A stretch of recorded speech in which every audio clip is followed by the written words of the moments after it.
Today I will discuss Economics Chapter 2, Sectors of the Indian Economy. An economy is best understood when you study its components or sectors. In this chapter, you know about the different types of sectors such as primary, secondary, and organized sector, unorganized sectors, private and public sectors. First of all, I will discuss the sectors of economic activities. Sector defines a large segment of the economy in which business share the same or a related product or service. First, I will discuss primary sector. When we produce a good by extraction and collection of natural resources, it is known as the primary sector. Example, farming, forestry, hunting, fishing and mining. Next is secondary sector. Secondary sectors covers activities in which natural products are changed into other form through ways of manufacturing. It is the next step after primary, such as using cotton fiber from the plant. We spin yarn and weave cloth using sugarcane as raw material. We make sugar. Next, I will discuss the tertiary sector. Includes activities that help in the development of the primary and secondary sectors. These activities by themselves do not produce goods, but they are an aid or support for the production purposes. Now you understood the primary sector, secondary sector and the tertiary sector. Now I will compare the three sectors. Always you remember that all the sectors, they depends on each other. The value of final goods and services produced in each sector during a particular year provide the total production of the sector for that year. The sum of production in the three sectors, such as these are the primary sector and the secondary and tertiary sector, then this is known as the gross domestic product or GDP. It is value of all final goods and services produced within a particular year. This GDP in India, the task of measuring GDP is undertaken by a central government ministry.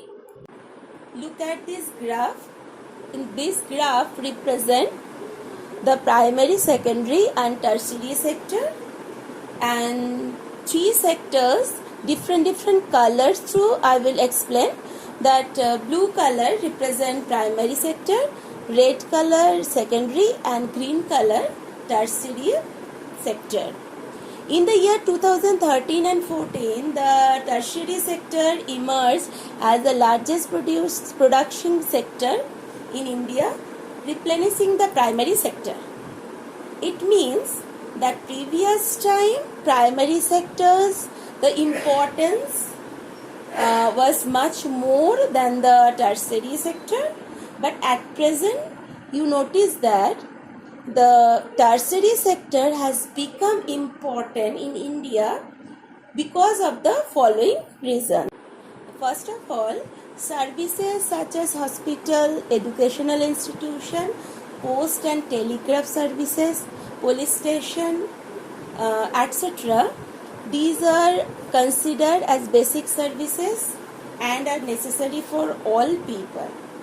Second is the development of agriculture and industry leads to the development of services such as transport, trade, storage, etc. Over the past decade, certain new services based on information and communicating technology have been important and essential. So that's why day by day the tertiary sector's importance increased. Now we know about where are most people employed. First of all, the primary sectors. more than half of the workers in India are working in the primary sector, mainly in agriculture. Other way, secondary and tertiary sector, these sector employ less than half the people as compared to the primary sector. Now we know about how to create more employment. Employment can be given to people by identifying, promoting and locating industries and services in semi-rural areas. Every state or region has the potential for increasing the income and employment for people in that area. The central government in India made a few implementing the right to work in about 625 districts of India, which is called Mahatma Gandhi National Rural Employment Guarantee Act 2005. Under this, all those who are able to and are in need of work in rural areas are guaranteed 100 days of employment in a year by the government. If the government fails in its duty to provide employment, it will give unemployment allowances to the people. We also divide the sectors as organized and unorganized sector.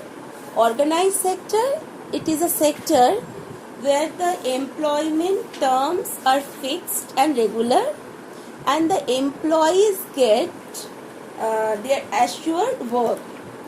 They are registered by the government and have to follow its rules and regulation. Other way, unorganized sector. The unorganized sector is characterized by small and scattered units, which are largely outside the control of the government. There are rules and regulation, but these are not followed since they are not registered with the government. The job is regular and has fixed for the organized sectors. Workers enjoy the security of employment. People working in the organized sector get several other benefits also, such as holidays, provident fund, gratuity, etc. People get medical benefits. Example wise, the organized sectors are government employees, registered industrial workers, etc. Other way, unorganized sectors job are low paid and often not regular. Employment is not secure. There is no provision for overtime, paid leaves, holidays, leave due to sickness, etc. There are no such facilities in the unorganized sector. So now you understood that we can get more benefit only the more benefit provide the organized sectors. Next, the topic is how to protect workers in unorganized sector. There is a need for protection and support for the workers in the unorganized sector. Here are a few points which will help in doing so. First is the government can fix the minimum wages, rate and working hours. Second is the government can provide cheap loans to self-employed people. Third is government can provide cheap and affordable basic services like education, health, food to these workers. At last, the government can frame new laws which can provide provision for overtime, paid leaves, leave due to sickness, etc.